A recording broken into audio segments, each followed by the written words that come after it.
A Choice Made for Love by Rebecca Cuckoo. I was walking into a shop to buy my son's school stationeries when I bumped into a woman who I had met a couple of years back when I was writing an article about prostitution in the city for the local newspaper I was working for. We greeted each other and she said that she was trying to get stationeries for her siblings too. We met again as we both were leaving the shop, and I couldn't help but notice how people were whispering and laughing as she walked past, some snickering while others made nasty comments. She was a prostitute, everyone in her community knew, but despite the rude remarks and the whispers, she walked with her head held high. Her little brother flanked her and was ready to do battle, but she said, "Let it go. They'll never understand why I do what I do." Upon hearing that I was curious, I know that curiosity killed the cat, but I asked her anyway why she chose prostitution as a career. The worst that could have happened was she'd tell me to mind my own business or scream at me to bugger off, but she smiled and commented on how reporters were so full of curiosity. She invited me to have lunch with her so she could tell me why she became a prostitute. I knew it was sort of a challenge, to see if I would take the offer or drop it out of shame to be seen with her. But I did take up the offer, and I cried through the whole lunch date I had with her. This is her story, the prostitute's story, but we'll change her name as she does not want to hurt her siblings. We'll call her Elena. She was young, beautiful, had manners, and was kind and generous. In fact, if you met her for the first time, you wouldn't even know she sold her body for money.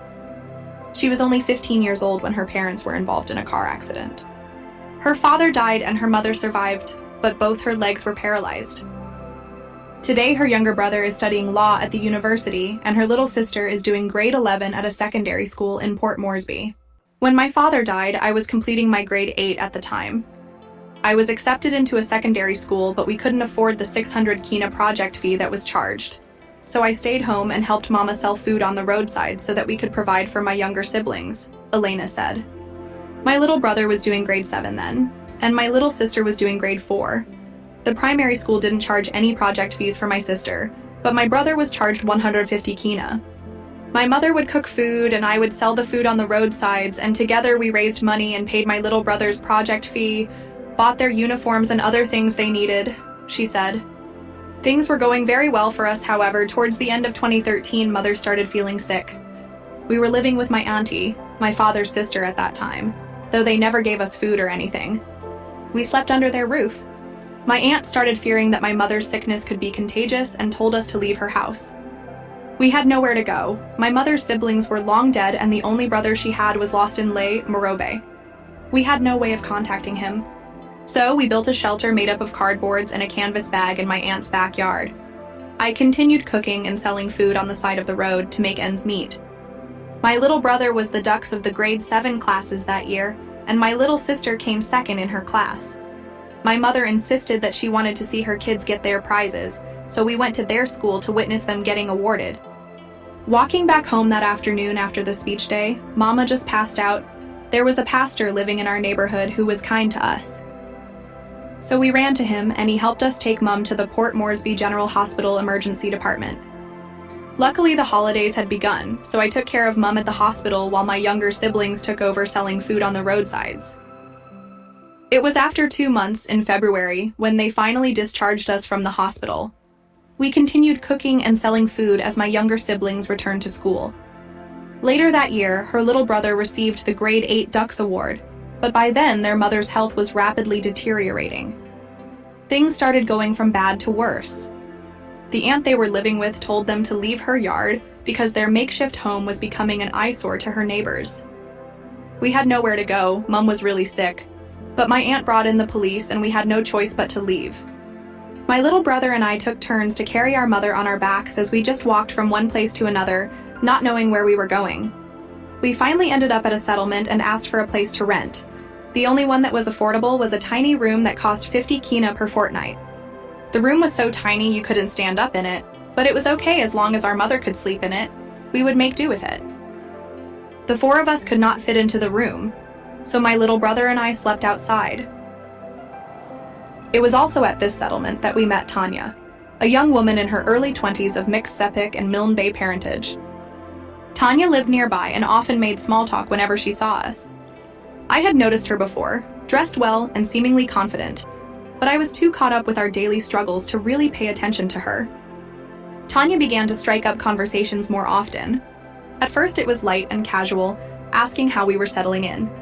Over time, she began to hint at the work she did, and the opportunities available to women who were willing to take unconventional paths.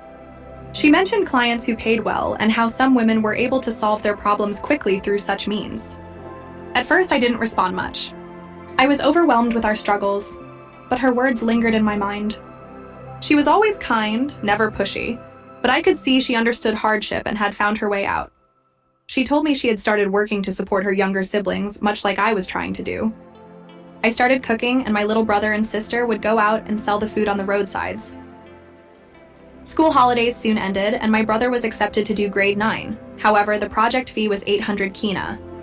He said he would leave school, but I couldn't let him. He was so bright.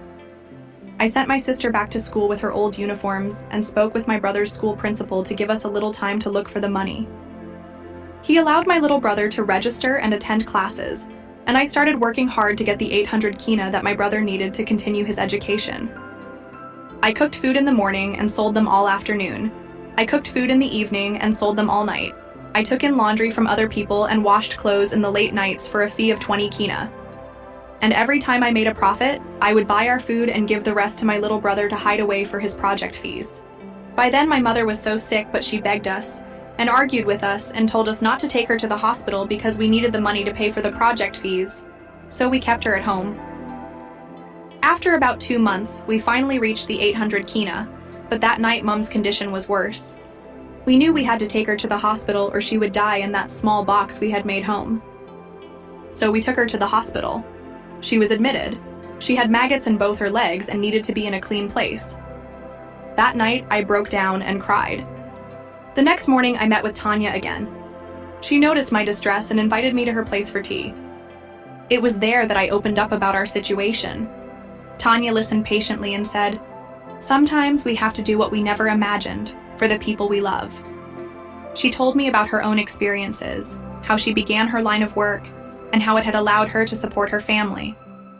Her words stayed with me as I sat by my mother's bedside that night. It was a choice I never thought I would make, but I couldn't bear to see my mother in pain and my siblings' futures slipping away. The next morning, I told my little sister to not go to school but stay with Mom at home. I went looking for a job that could pay enough money I needed to keep my mother alive. I went to Chinese shops, Indian shops, service stations and cafes, but the salary I knew would not be enough. My mother would need someone to care for her constantly, to have her beddings changed daily, and to live in a clean house or the maggots would devour her. That Friday night, we all went to the hospital and Mom said it was okay. We must let her die. We must accept it because we didn't have the money to help her get better. But how do you let someone you love just die like that? How do you just let the maggots infest her whole body? She was in pain. That night, while she slept, I walked out of the hospital and met Tanya again. She introduced me to someone who would become my first client, and so I sold my virginity on the street to the highest bidder. The next morning, we moved into a 2-bedroom self-contained house in the suburbs. It was 2016. I was only 18 years old. I needed the money to keep my only parent alive.